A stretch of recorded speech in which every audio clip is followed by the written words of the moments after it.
It's now time for Cappy, the Real Paranormal Podcast with host Johnny Rushing, the founder and lead investigator of Central Alabama Paranormal Investigations. We now take you to the studio for today's show. Here is Johnny Rushing. Hello, everybody. It is time for another Cappy, the Real Paranormal, where we talk about nothing but the real paranormal. Because why, John? Why do we do that? Why do we talk about nothing but paranormal? Because we're paranormal investigators. That is a very good reason. Yes. That is a very good reason. That's the main, secondary reason, I guess. As always, I have my illustrious host, John Big Dog Bowen. Hey, guys, how's it going? Yay, the crowd goes crazy. Oh, no, not the crowd. Stage fright. We also have the beautiful, the amazing, the Southern belle as she is, Beth is here. Hello. Hello. Hey, Bethy Beth. How's it going, guys? Good, sister. It's going so great now that you're here.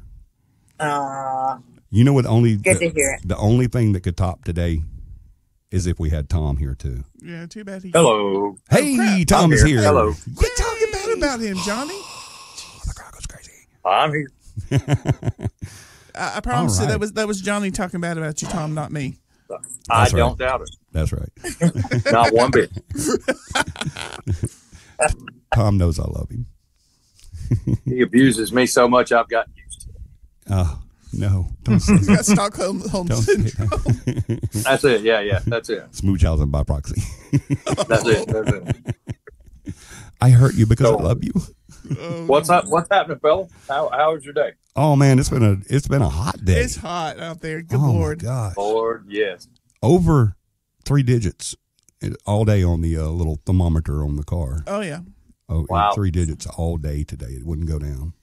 Good And grief. It's crazy. you could be in the car In with the upper AC. 90s, so. Yeah, we were in the car with AC blaring, and it was great. It felt good. I think we even kind of got a little bit of chill. And then we park at a stop that we had to make, and we park 10 feet from the door, and by the time we get from the car to open the door to go into the building, we're dripping sweat. Where did we You're stop, sweating, Johnny? right? Yeah, exactly. I know. And what was that, John? So where did we stop? Where did we stop? One of our stops today was one of my favorite stops. Well, okay, which one? It's the one that's sponsoring tonight's show. They call it Tally Ho. Tally ho! Get that box. Tally Ho Restaurant right here in Selma, Alabama, sponsoring tonight's show. We want you guys to go out there and patronize them as much as possible, because that is, fine dining. Yeah. That's it. That's where you're going to go. I mean, why would you go anywhere else when you got Tally Ho right there? I mean, exactly. I mean, they've got a really nice bar area if you're into some adult drinks. I mean, I love adult beverages. And they have a wonderful menu. I tried some of those biscuits that they have, the sweet biscuits. Man, Oh yes, we had the oysters. the oysters were incredible. Oh, they were so good with the my hot gosh. sauce. Oh, You're speaking best Speaking language my now. language now. The next time you guys are down, we're definitely going to Tally Ho and getting us a big old platter of those oysters. Yes. Oysters, good. cold beer, and friendship. Well, what else do you need? Oh man. Nothing better. Nothing better. So everybody go down there. Y'all don't have to wait on us. Go down there right now. They're open right now. As a matter of fact, they open up at 5 o'clock. They are at 509 Mangum Avenue here in Selma, Alabama. So definitely go there. I think they open till 9? 9. Yeah, 5 to 9 every weekday. And We've not had the pleasure yet, but we do hear really good things about Tally Ho. Oh, So we're really looking forward to it. It's an experience. I mean, just the decorations there. I mean, beautifully decorated as well. Wonderful staff there. I mean, nicest people I ever want to meet. yes. Awesome. Super nice people. Our waitress was just amazing. She's a little angel's what she was. She really is. She's Lord. awesome. I don't remember her name, though. I'd give her a shout out, but I can't Yeah. remember her name. Well, we'll get it tonight. Yeah. Because guess where we're going tonight, Johnny? Oh, I'm so jealous. We're not actually going back to Tally Ho, are we? Yeah. John, you're my hero. Yes. I know. I can't wait. It's going to be awesome. Oysters. Steak and oysters, baby. Oh, yeah. Yeah, so definitely you guys go down there, tell them thank you. Let them know that you heard about them from Cappy, the Real Paranormal Radio Show on Kick Country 101.5, because we want them to know. We want them to know it was a good idea to be one of our sponsors. Oh, yeah. We want them to know that people heard about it here. So definitely go check that out. It's Saturday night. You have nothing else to do. Go to Tally Ho. All right, John, what are we talking about tonight? What do you want to bend the ears with tonight? Well, since we have our equipment manager here, I wanted to talk about some paranormal equipment. That is an awesome topic. That really is, because it's one of the most important things. Yep, I agree. We can go out and investigate and come up with some pretty cool stuff, some personal experiences and maybe some sightings and stuff like that. But if you don't have the proper equipment, you have to document it. Yeah, you know what they call a paranormal investigator without equipment? A person. A liar. That's true. It's not what you say. It's what you can prove. That's right. Show. It's what you can prove. That's right. Because in this field, there's so many skeptics that that's the first thing out of their mouth is whenever you tell them what happened, they're like, That's pretty common. Picture it didn't happen. And that's Southern for you're lying. I think your line is Southern for your line too. You're lying. You're lying.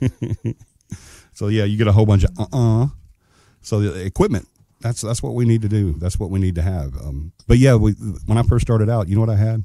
What'd you have? I had a pencil, a pad. I had a voice, or not a voice recorder, but a reel-to-reel recorder. Not many people know what a reel-to-reel. Those things were like the size of suitcases, weren't they? Yeah, like a briefcase. A briefcase. Yeah, it was huge. It had these two big wheels on it that spun the tape, and usually didn't do real good. There was always a lot of pops and ticks, which is good when you're listening to an old song on a record, but not when you want to record for EVPs. No. Right. So, yeah, that's what I had. And then I finally got and I had a flashlight too. I did get a video camera a few years after that. Really? Yeah, it was about the size of a boom box. But yeah, that's what I started out with. And now I have all of that plus so much more on my cell phone. You know, people often ask me, why is the paranormal so much more relevant and so much more active now than it was 50 years ago? And I always tell them the same thing. It's not. There's no more activity now than there was then. It's just our equipment is evolving. Yeah. The technology is catching up to the field. And it's becoming more affordable, so more people are out there doing it. Exactly. It's like the written word almost.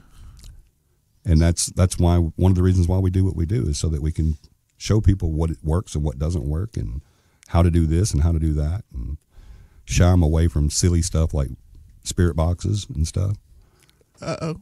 Oh my goodness. I knew she was going to say yep. that. There we go. I just heard a pressure valve go. Yep. So I think the best person to talk to us about equipment tonight would be our equipment manager. What do you think? Agreed. Tom. Oh boy, put me on the spot. Why not? Right up under the bus. Right up under. Exactly. Well, that's great, and I'll be glad to. One thing I think that we should suggest, if you're joining us for the first time, or you've been here but you don't realize it, we have a really, really nice website.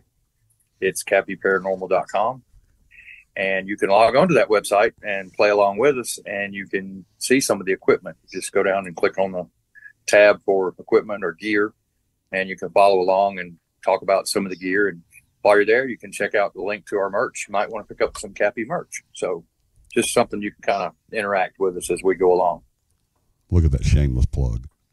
That's right. Well, I mean, it's not like our wonderfully crafted website was made by anyone that, we love and care about greatly. Exactly. Yeah. Exactly. The lovely Beth. Our case manager, Beth, made that website. Guys, go check it out. Absolutely go check it out. Just like Tom said, it's Cappy, CAPI, paranormal.com, CAPI, paranormal.com. Go check it out. You will love it. John, they can meet the team there. They can. They can actually see pictures of the team and read little bios and see the different pieces of evidence and equipment and the stuff that we have vetted and know works. And there's also some articles in there that we've written. Absolutely. So yeah, definitely go check that out. And that was a great idea that Tom just had too. I like that. Go right now while you're listening to the show. Go there, and as we talk about the pieces of equipment, you can check them out and see them. Exactly. Hey. How many times do you get to see what you're talking about on the radio? Exactly. Just don't do it if you're driving. That doesn't happen. Yeah, Don't- this has got to be an at-home activity. You know. Yeah. Don't do it driving. driving. Well, I guess the most obvious place to start would be the very first piece of equipment I ever used when I was with Kathy, because it was, you bring us, as we come in and we train, we go along kind of slowly and we learn each piece of equipment. And the first thing I ever used was a K2 meter. And a lot of people don't realize that a lot of the equipment we're going to talk about wasn't necessarily made for the paranormal industry. It was made for something else. They have different uses besides what we use them for. They just happen to work really good for what we do. So a K2 meter is one of the items that we use, and it lets us know when we have high energy fields. It lets us measure what kind of energy is being put out or what kind of energy is in the vicinity of where we're working. Right. Yeah. Mm-hmm. And that, to me, when the K2s first came out a few years ago, I say a few years ago, it's been probably 15 now. To me, it's a few years ago. But when they first came out, Tom's right. They were actually made for electricians. Yeah. But what it does is it replaced a piece of equipment, the old EMF meters. And EMF, for those that don't know, is electromagnetic fields. And that field can be aggravated or rearranged or displaced in some way whenever a spirit is gaining energy or taking energy. And that piece of equipment that we had before, which was the EMF meter, it just kind of did a broad range. It just did a broad range of EMF. It was in the area. So it'd be like an entire room.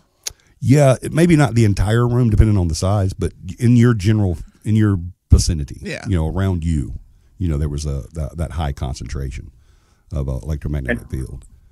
And already in some of the shows that we've done already, we've talked about things, where we get a high reading of K2 and right. it led us to work and concentrate more in that area because of it. Yes. And we've also talked about how we've been fooled by other things being there, clock radios and Wi-Fi and things like that will also pick up. So you got to be careful and know what you're checking or what's right. near you while you're doing. You want to find your energy sources, and that's one of the things we do to rule out. Okay, is this a entity, or is this a energy that we're picking up from that, or are we picking it up from an outlet that's under the bed and we didn't realize that type thing? Yeah. Right.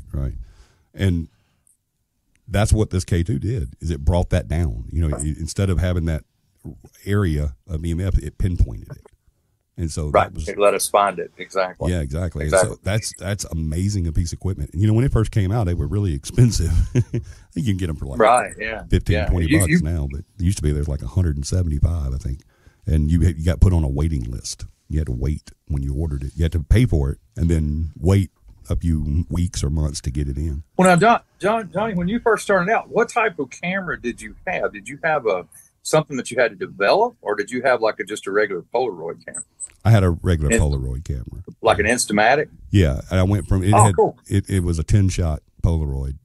Okay. Had the flip top flash on it, and oh man, I went from that to a 35 millimeter that you had to buy the separate flashes for. And yeah. I remember. Well, I know that's something that if you're just getting started, that's something that you could still do. Is it not? You could still use the Polaroid, right? Oh, those are incredible, actually, because they're very, very hard to fake. Yes. A Polaroid image is very, very difficult to fake because of the way that the chemicals are all self-contained inside of the actual picture sleeve, as it were. Right, exactly. And I know we have that on the website as well that you can take a look at. Right. I actually miss the Polaroids. Hey, there are teams to this very day that still use them and swear by them, but I mean, why not if it works? And like I said, it's very hard to fake those. It really is. These new digitals, I can take a picture of you holding up the Empire State Building. Right, exactly. With just a little bit of software, you can do whatever you want to, and I can make any ghost you want on the computer and then put it in a digital frame. And now we have cameras that can 2,000-3,000 pictures. If Johnny 1978, 9, and 80 just came through time and came to 2023. That'd be scary. That would flip my mind. And if anybody would have told me then that we would have the technology that we have now. Exactly. Wow. You wouldn't have believed it. Exactly. No, there's no way. Well, there's no way. You can't beat a Polaroid camera. You can't beat a VHS recorder.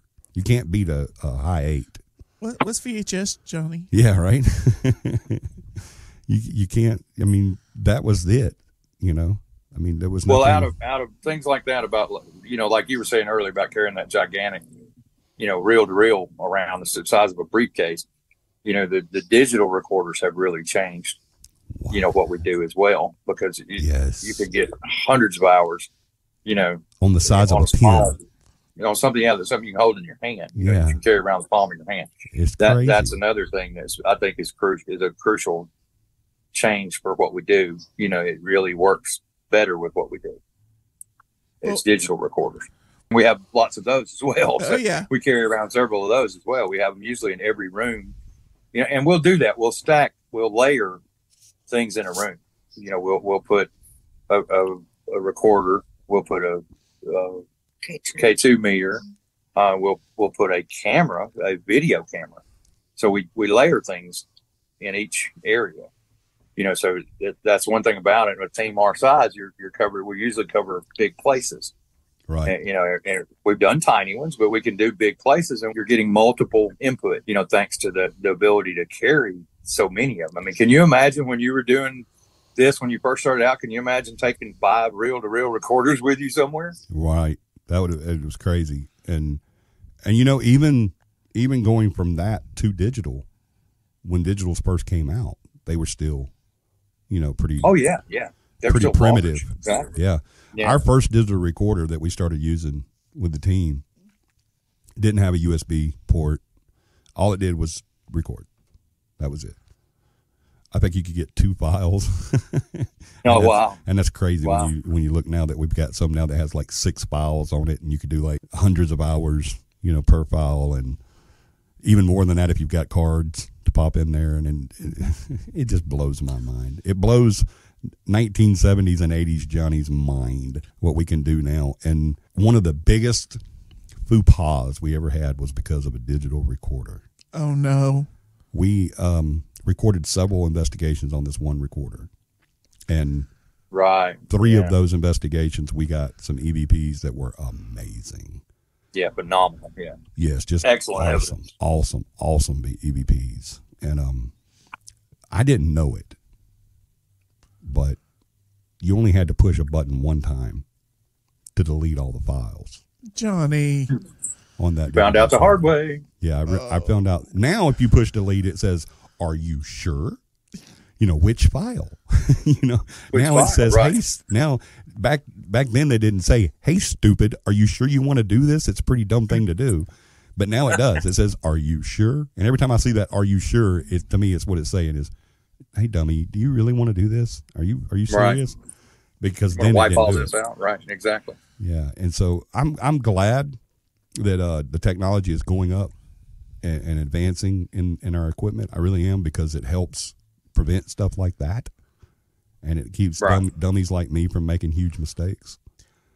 But like I said, there's still something to be said for those old pieces of equipment, and those old, especially the cameras and stuff. I mean, you couldn't. One thing that people may not realize is that it's something that we also use quite a bit, actually, is a device to read the temperature, from in the room. Can you kind of touch base on that for people, to try to kind of explain to them why we do that, why we check the temperature in a room and then may check it again at another time? Can you kind of touch on that a little bit so people understand why we would use something like that? Yeah, absolutely.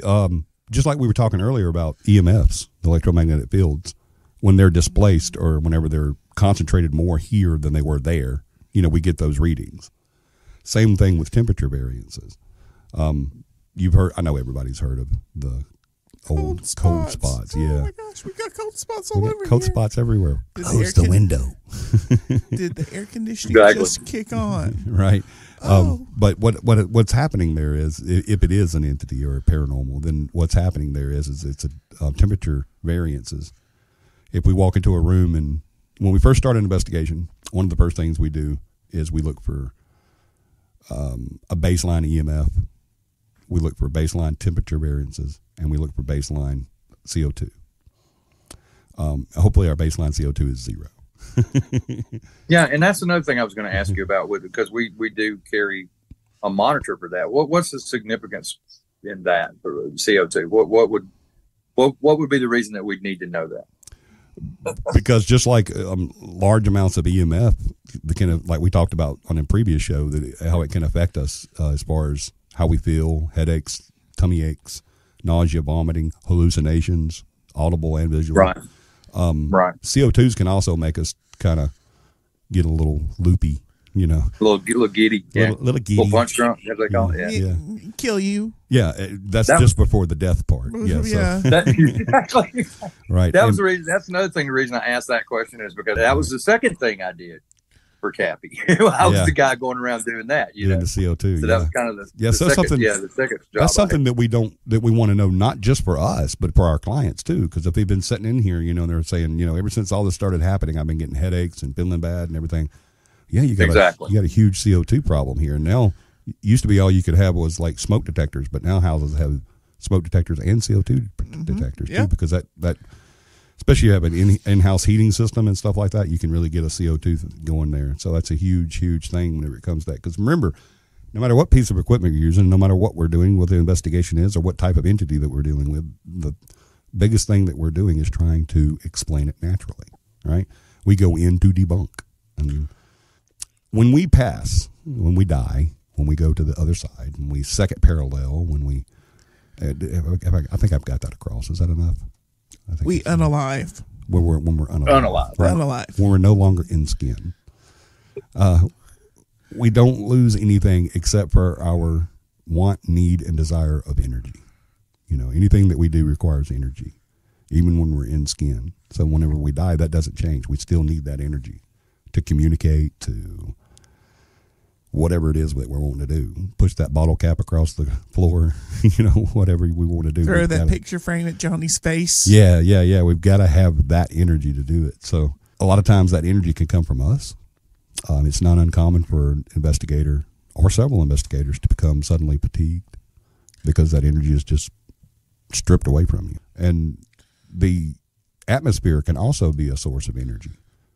And what happens when you take energy away? The area that the energy has been taken from gets cold. Gets colder, right. And if you put energy in, it gets warmer. Yep. So that's where we get cold spots. So what is the first thing we do when we get a cold spot? Do we say, hey, there's an entity here? No. No. Check the surrounding area for possible sources. Exactly. That's what we want to do. We want to look for a source for that cold spot. And that's what we do. We go anywhere in that room. We look for cracks in the wall.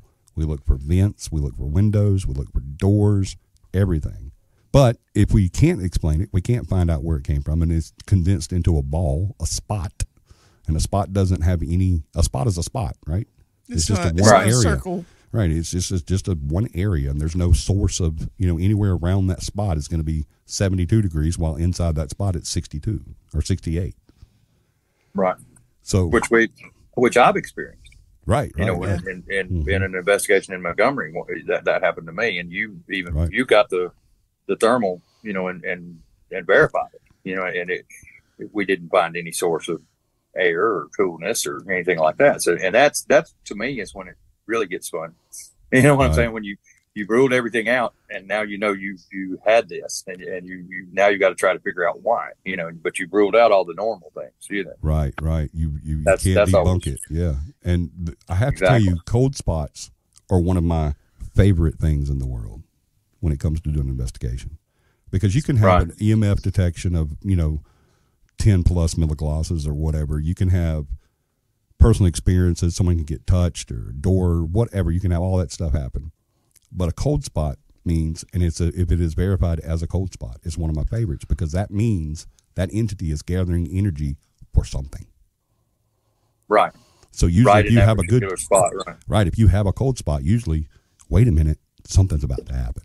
There's a good chance that energy was gathered for a reason. Crazy. Well, I know we tend to talk about some of the more advanced equipment and things like that, but it amazes me, and that's the one thing about doing this is actually kind of fun, is you can do something as simple as a flashlight. The flashlight stuff. Yeah. That's probably one of my favorites. That's one of the best favorites, and it's as simple as one of these little flashlights. I don't want to say a name because we don't have a sponsor for that, but it's one of these little flashlights where you turn the head of it to turn it on or off. The twist top. And those are, do what now? Twist top. It's a twist top flashlight. Yeah. Twist top flashlight. and those are that's just kind of a cool thing. it just kind of shows you how you can get into this without spending a whole bunch of money to start with. You're going to get the bug, and then you're going to want all the other bells and whistles to go with. But you can do something as simple as a flashlight study and get results.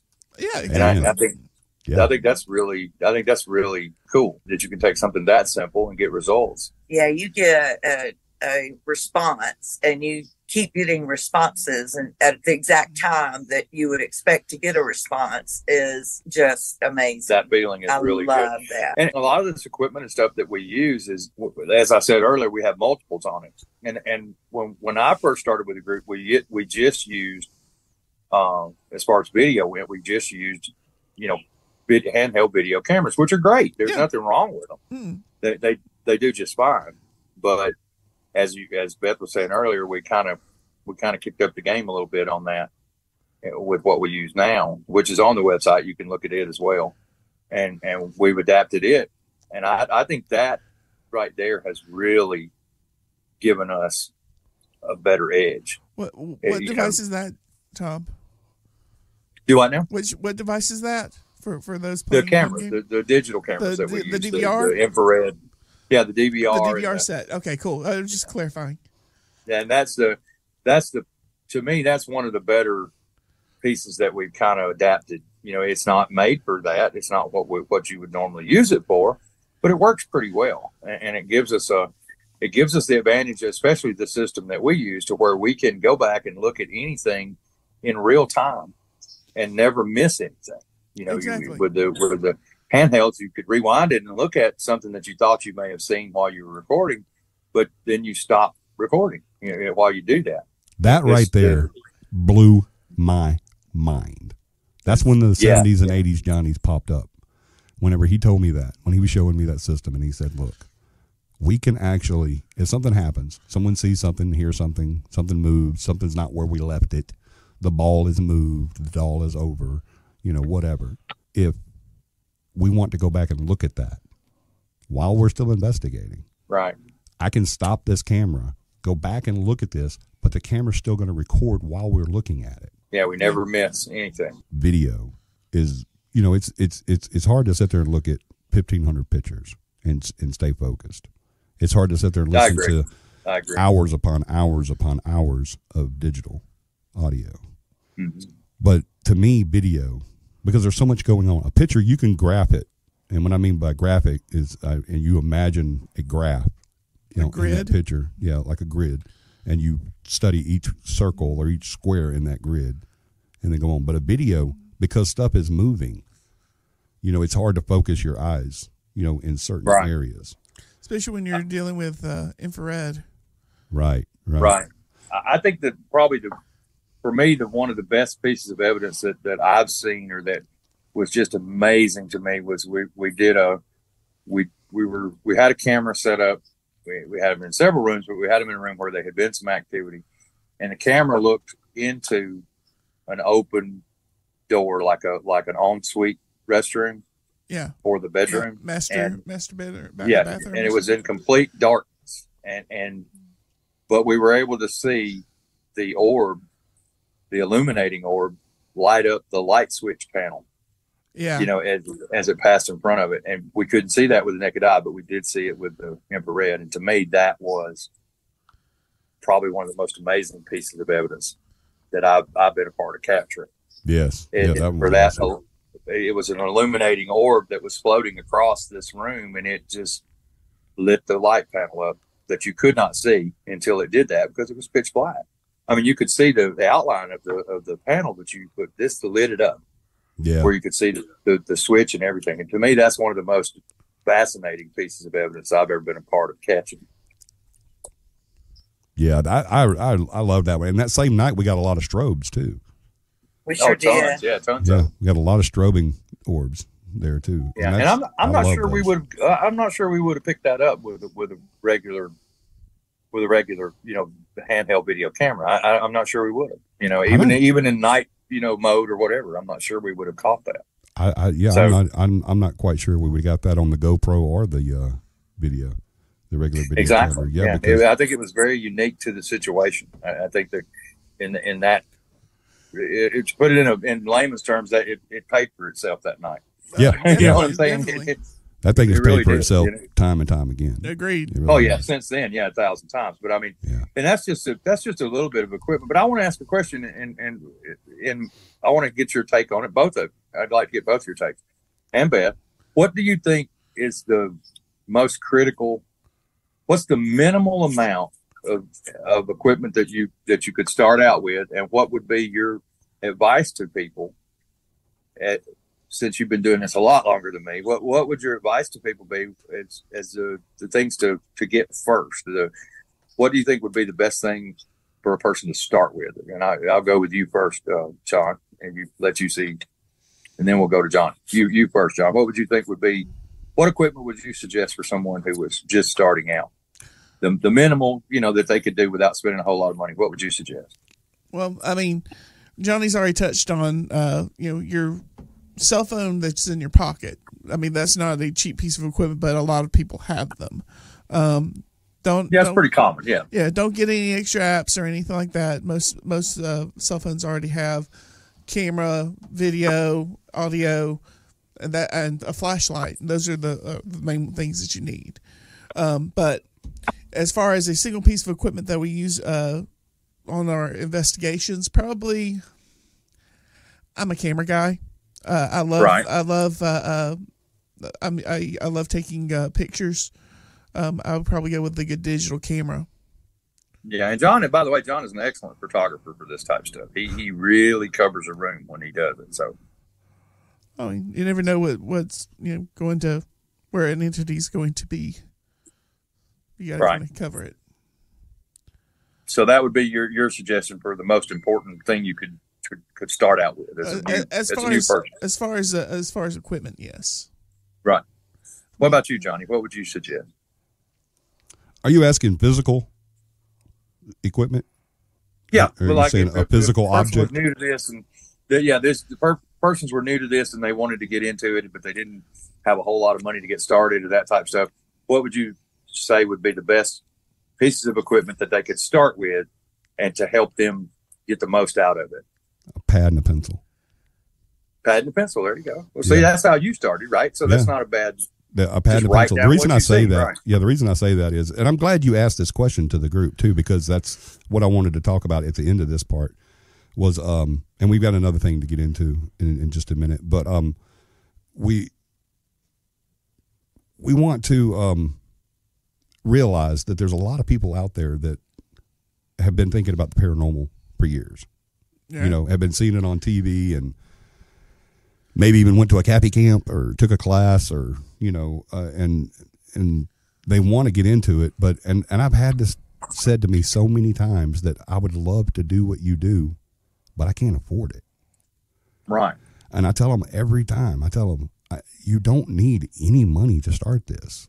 All you need is opportunity, willingness, open mind, and skepticism. That's exactly it.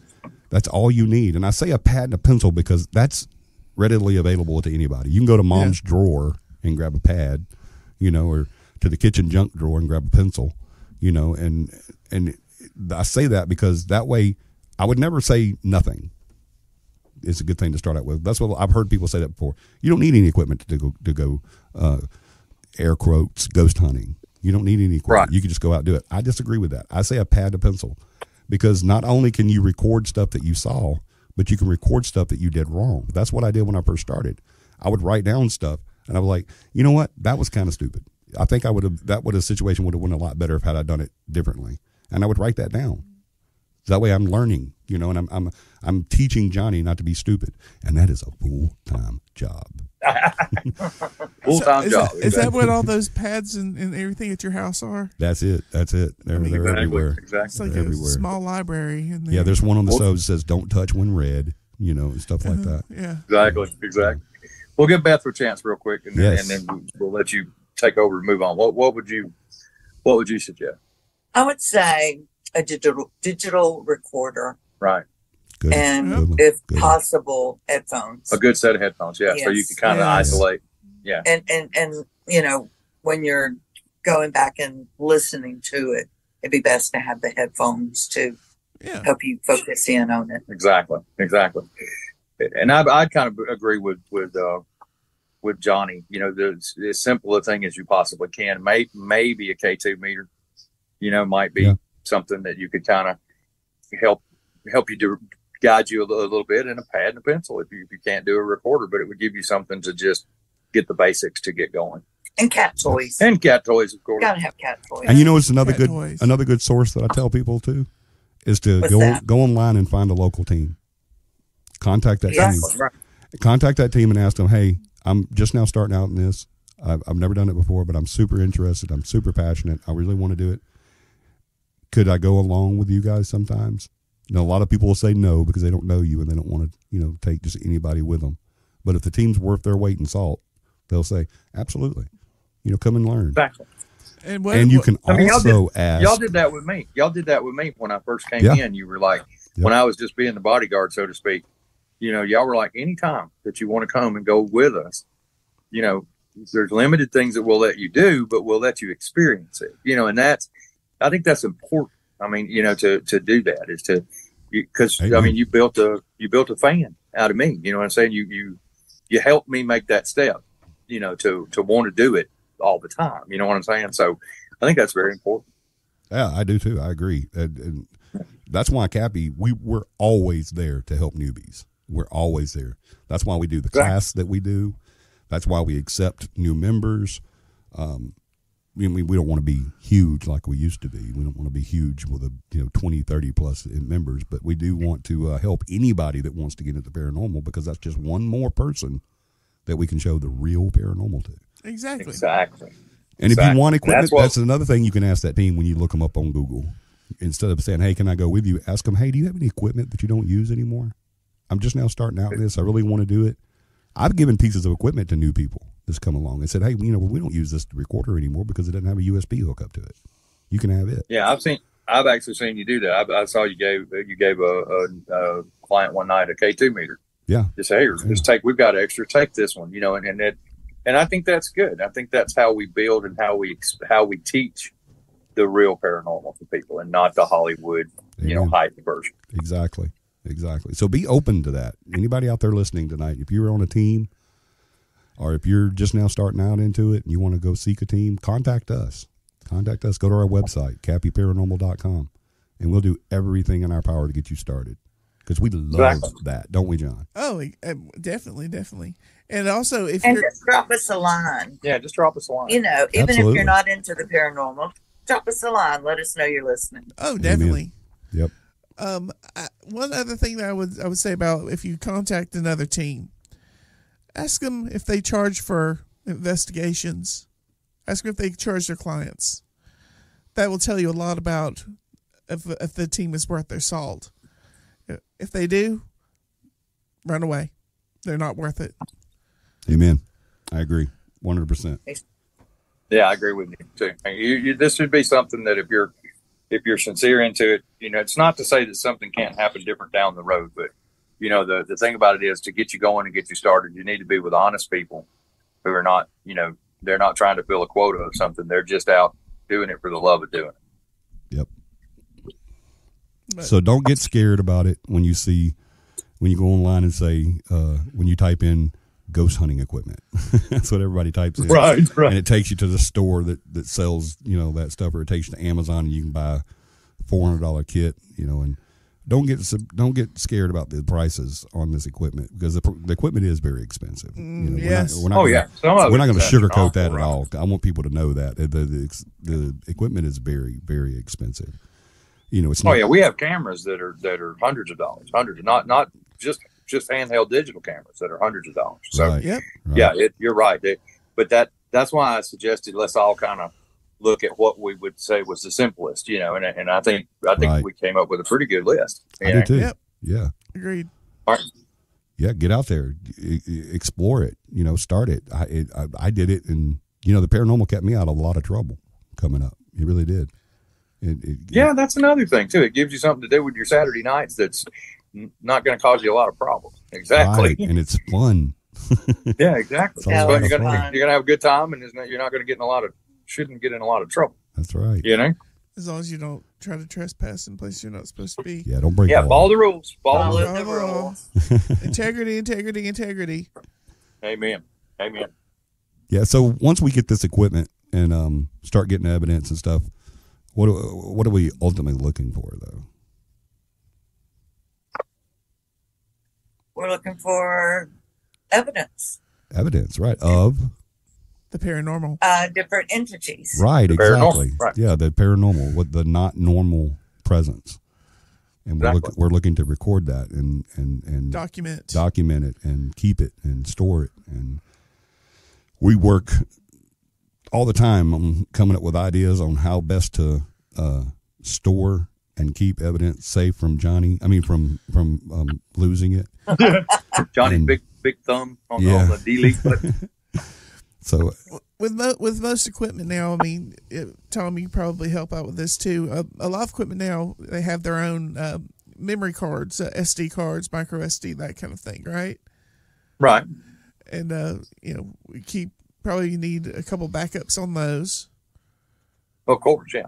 Oh, and tons of batteries. Tons of batteries. That's the other thing Batteries. people don't realize how many batteries we go through. Oh, Batteries and gosh. gas. the two Yeah, biggest, And Yeah. gas. That's Gas for true. your car. That's the most expensive part of it. yeah, Exactly. batteries and gas is our biggest expense. But It when really you is. when you get out there and you start finding these things and you start experiencing all the different things and all the different kinds of things that are there, the type of entities, and you start to learn the differences between them, it kind of makes it all worth it. Oh, You know, yeah. you Really just does. start to enjoy it, especially when you get to see things, that you've never even thought of. Like the one that blew my mind was residuals. That always, that's intriguing to me. It is a residual. Where that doesn't necessarily have to be a haunting. That could just be something that was, somebody did every day for a long period of time. Hell, they may even still be alive. right, But you're still catching that replay. Because it's stuck in that energy field. exactly. Right. That's it. I'm glad you said that too, because that's one of my favorites too, is residual, just because of the if it's an entity, like a intelligent or Spirit. yeah, Human spirit. it's there's a reason for it to be there. That person died and now they decided to, for whatever reason, return to this parallel and do what they got to do. Exactly. But a residual, there's no way to explain it. There's no way to, and I just love that because it's always going to be that mystery. I mean, not always. Right. I guess We've got theories of what a residual is, but we don't know 100%. Right, what right. it is. We have a theory. We have different theories for it, but It might be that's bonus. why it's one of my favorites too. 'Cause it's different. Every time, so to speak. Right. There's always there's something to think about with it. Yes, and it's I've experienced that so many times, and to me it's just amazing every time I experience it, because to me it's just, this is something that was etched in time. I think we should say what a residual is. Yes. Yes. It's basically it's a recording. It's something that happens several times like clockwork on a schedule, over and over and over, be it every day, every week, every year, whatever, and it just got etched in time. There's the old story about the train track inspector. Yeah. He would go and he would walk the tracks with a lantern back before they had now they don't even have to be on the tracks anymore. They can just go in the computer and see what's touching the tracks, but back then They had to have someone to inspect the tracks for safety. And so he would go and in 30 plus years, he never missed a day, John. Never stopped, because he always said, if I'm sick today and I don't go out there, I'm going to be Something's gonna sick happen. and people are going to be dead. But if I'm sick today and I go out there, I'm going to be sick and people are going to be alive. So he would do that every single day for 30 plus years. He did this. He didn't die. He retired and moved away with his wife to enjoy retirement years, the golden years. But people still saw him walk those tracks with that lantern. Exactly. And he comes back years later and people are like, hey, you're dead. And he's like, no. And he said, I'm a ghost. Exactly. He says, rumors of my death have been greatly exaggerated. Exactly. And If you don't mind me interjecting something here, please. one of the things that I learned early on with you, when I was, I'm still learning, but when I was first training, you explained to a client one night, a poltergeist. And I had always had the Hollywood idea of a poltergeist because for some reason people think that's something worse. Can you kind of touch base and explain to people what a poltergeist actually is? They're here. Exactly. Yeah, the tree eats the sun. Yeah. No, yeah. That's another favorite of mine. And not the actual poltergeist itself. You know, like Residual's one of my favorites, but poltergeist, not that, but the persona that people give a poltergeist is just so, and it's Hollywood's fault. You know, it's Hollywood's fault and old wives' tales and everything. You hear someone say, I think I have a poltergeist in my house. Why do you think you have a poltergeist because in your the TV ate my child. Right. So, yeah, and it's, you know, and people akin it to demonic. And, no children and were all harmed that. in the making of this show. Yeah. Well, John was bruised. I'm not going to lie. Bad problem. Yeah. But I think he had that coming in, though, didn't he? That's right. That's right. But a poltergeist is just what it says. It's German for noisy ghost. Polter is noisy. Geist is ghost. Poltergeist, exactly. Noisy ghost. That's it. That's all it is. It's not demonic. It's not dark. 9 times out of 10, it's a child spirit. And they're just wanting attention. So they're being loud. So it Any is the ghost child from the TV. It could be Carrie Ann. It could be her. Not Carrie She Ann. did die in a helicopter crash not long after that. So, yeah, she could be there. There's all sorts of things that happened to the cast of that movie. Yeah, that was crazy. Okay. Yeah. But maybe it was a paranormal revenging. Ooh, we're gonna have to get into that another time. Absolutely, that's a whole show there. Yes, that is Exactly. Paranormal conspiracy theories, not political, but paranormal. There's a lot of. Well, that right there is just to me is a good kind of analogy of the real paranormal versus what you learned on television or movies and things like that. Is how something like that can get turned into something by Hollywood or rumor or whatever. And when you hear the definition of it, it doesn't sound like such a scary thing anymore, you know, but a lot of folks think poltergeist is like, oh, that's horrible. That's worse than anything you can have. And it's because they're basing it off Hollywood. They're basing it off, you know, the hype that's been put on it. And it's such a simple thing that you look at it and you go, really? Is that all there is to that? And you're like, wow, you know. Okay, so I've got a question, Johnny. Okay, so we've got a residual and we've got a intelligent. Mm-hmm. Can those be poltergeists as well? Absolutely. So a residual can't be a poltergeist. It can't. It can't make noise. It can make noise, but it's not a poltergeist because it's not a spirit. It's not a spirit, right? Yeah. Okay. Yeah. But it can exhibit poltergeist activity.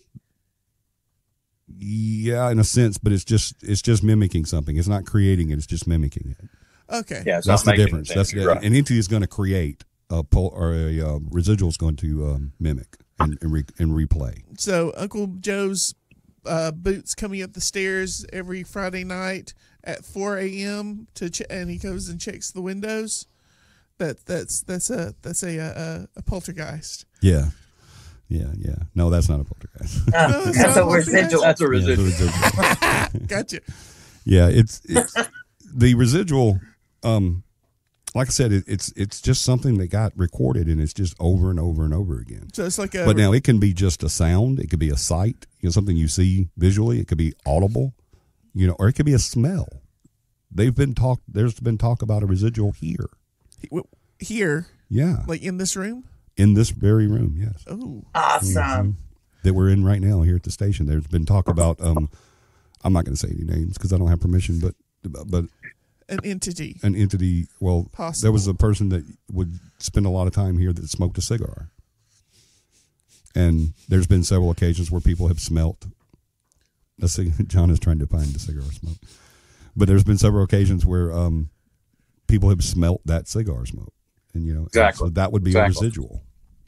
That's great. Let me put it this way: before investigating that would be the possibility of a residual. That could still be an entity, with doing that energy, but it could be a smell type residual as well. So I don't want to. Okay, cool. I don't want to speculate until I investigate. Right. Exactly. Speculate. Yeah, exactly.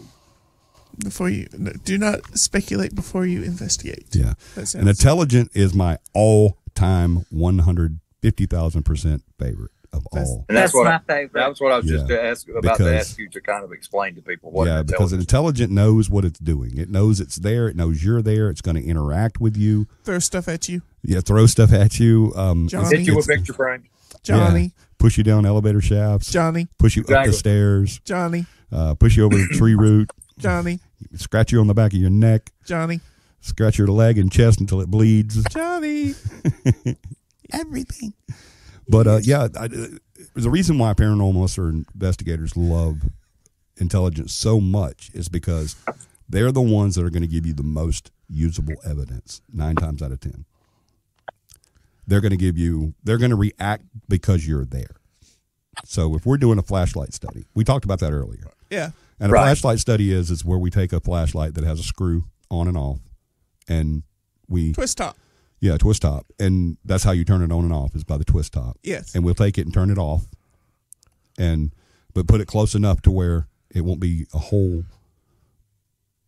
bunch of energy to turn it back on, but further enough away so it wouldn't be a connection issue. So it It's a micro amount that it has to move. Yeah. Right. And then we would ask for that device to be turned on.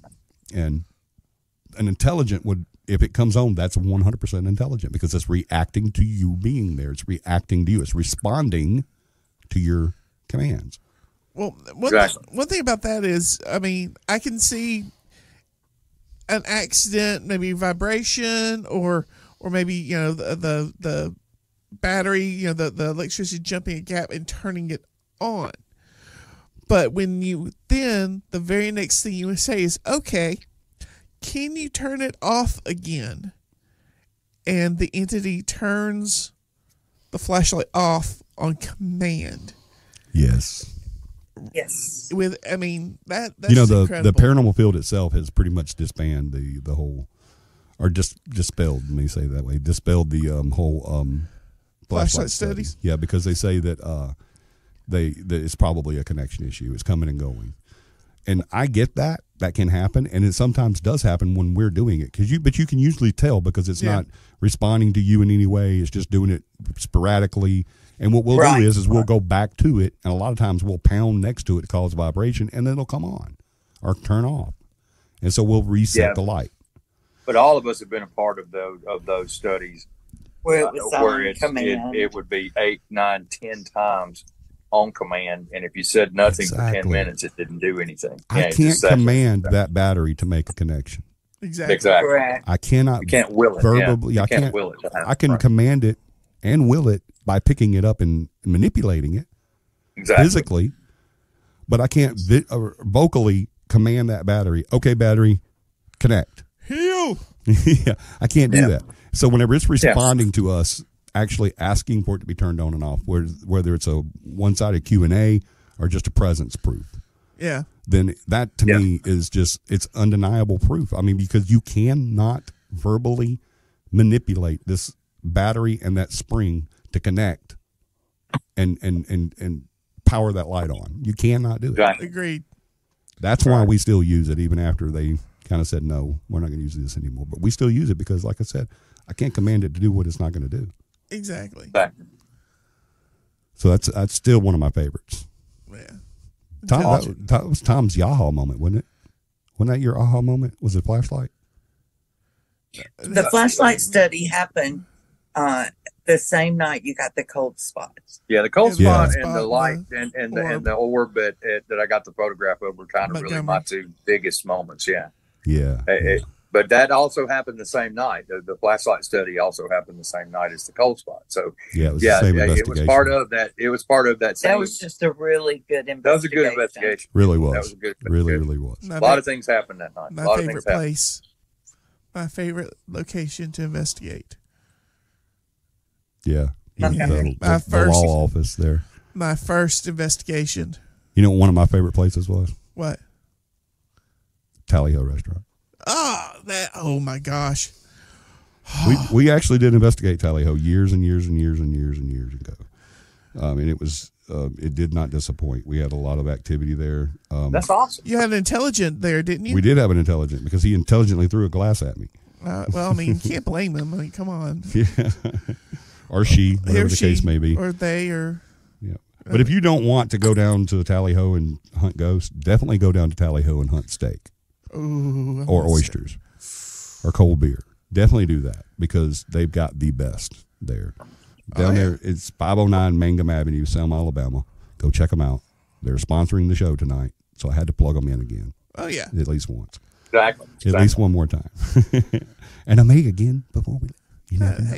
Hey, but yeah, definitely go check them out. Let them know that you heard about Tally Ho on the radio with Johnny and John on Kicks Country 101.5 per Cappy, the Real Paranormal. You don't have to say all of that. You can just say, hey, the two fat guys told me to come eat here. No. Then they'll get us confused with the other fat guys. We're better looking.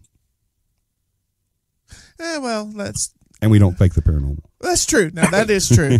Don't get me started. Oh, no. No. But yeah, everything that we do, and even back in the day whenever I did it with as few pieces of equipment as possible, the one thing I don't miss about that is the inability to contain and keep evidence. Storage. Yeah, and that's why I am very happy about the technology. There's still something to be said about the old. Absolutely, there always will be. But there's also, it's still a really great idea or great opportunity to go out and investigate and get 3,000 pictures instead of 10. Oh yeah, especially when a pack of 10 Polaroid were $20, and that was back in the day. Yeah, which was a Thursday. In case anyone wanted to know. Exactly. Yeah, so I'm not mad at technology. I am mad at some of the stuff. Speaking of equipment, usually the stuff that's made for investigating the paranormal is usually bogus. If it's made for that, it's usually bogus. But if it's made for something else, but it just works, then that's the way to go. That's why they should go to the website. What says that, Johnny? CappyParanormal.com, CAPI Paranormal.com. Go there, check out equipment, and you will see what we've used and we've vetted, and we know it works, and it'll work for you because it worked for us for many years. Check it out. And when you get ready to buy it, if you decide you want to buy it and you want to go and do that, I want you to do me another favor. I want you to go to the bottom of the website. It's going to say Amazon affiliate. Hit that with your mouse. Click it. Click. Yeah, you don't have to do that. You can just click on the gear there, and it'll take you straight to Amazon. Is it set up now to where you could just click on that camera and it takes you to Amazon to buy that camera? Yes. And it's through our affiliate. Yes, it is. Yeah. We get just a very small commission. I don't understand technology. It's crazy go nuts. Just crazy go nuts. I can't get it. You ride the brontosaurus. Exactly. and while you're there, check out the merch. Check out our link to our merch. We have some really nice apparel and caps and cups and that has our name and logo and some really cool stuff. So check that out as well while you're there. Absolutely. Go check out our merch. Incredible. And it's cheap too. Yeah. It doesn't cost a lot. It's not cheap. It is. It's not cheap. It's inexpensive. It's inexpensive. Affordable. Yeah. It's good quality stuff. It's good quality stuff. Good quality stuff at a good price. Right? I'm wearing a shirt right now, a Cappy shirt. We actually matched today. Name, you get to have a little bit of Cappy. You got a little Cappy with you. That's right. A little bit of Cappy. No wait. In my life. Well, look, I want to tell everybody thank you so much for being here tonight. We love everybody. John, just the fact that they continue to listen, to me, is the world. They're wonderful people for putting up with us. That's for sure. I mean, if you can get a laugh out of this and a little bit of education, I'm happy. Happy with Cappy. Happy with Cappy. I'm very happy with Cappy. Absolutely. But thank you, Tom and Beth and John, for being here tonight. As always, I love you guys. Yeah, thank you. Thank you for letting us be part of it. We enjoy it very much. Yeah, we do. Yes, I'm so glad because I wouldn't do it without you. So everybody, thank you for listening. Definitely go check out Tally Ho tonight. The show is going to be over. Go to Tally Ho. They're open till 9. Get you something to eat. Go get you a cold beer. Tell them Cappy sent you. You heard about him on the radio. Kicks Country 101.5. And tell them that's the reason why you came. Yeah, but thank everybody for being here tonight. We really appreciate you listening to us. Definitely listen next Saturday night. At what time, John? At 7 p.m. 7 p.m. right here on Kicks Country 101.5. I want everybody to do me a huge favor sometime this week, whether it's a friend, family member, or someone you meet on the street. Make at least one person smile, because that's exactly what we need the most of. Love you guys. Good night, and have a Paranormal week, everybody. Good night. We're out. This has been Cappy, the Real Paranormal Podcast, a presentation of Central Alabama Paranormal Investigations. Please tune in again for the next episode and download any previous episodes wherever you get your favorite podcast.